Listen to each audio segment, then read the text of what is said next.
મહેસાણાના વિઠલાપુરમાં સીએમની મુલાકાત. વિઠલાપુરમાં Honda motor કંપનીના પ્લાન્ટની મુલાકાતે. હોન્ડા પ્લાન્ટ ખાતે પ્રોડક્શન યુનિટ 2 ખુલ્લું મૂક્યું છે. હોન્ડા કંપની આ પ્લાન્ટમાં પોતાનું પ્રોડક્શન વધારી રહ્યું છે. હાલમાં હોન્ડા કંપની ટુ વ્હીલરનું પ્રોડક્શન વધારી રહી છે. ગુજરાતમાં અઢી દાયકા પહેલા ટુ વ્હીલર્સ માટે દ્રષ્ટિકોણ નહોતો. આજે બહુચરાજીના આસપાસનો વિસ્તાર ઓટો હબ બન્યું છે તેવું સીએમએ જણાવ્યું. જાપાન ગુજરાતનું અગત્યનું ભાગીદાર બન્યું.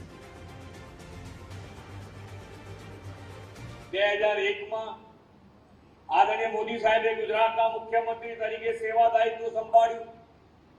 એ પછી રાજ્યમાં બીજા તમામ ક્ષેત્રોની જેમ ઓટોમોબાઈલ ક્ષેત્ર માટે પણ એક વ્યાપક ઇકોસિસ્ટમ તૈયાર થઈ છે.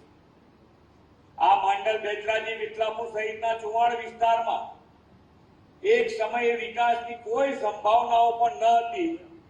તે વિસ્તાર આજે ઓટોમોબાઈલ મેન્યુફેક્ચરિંગ હબ તરીકે વિખ્યાત થયો છે.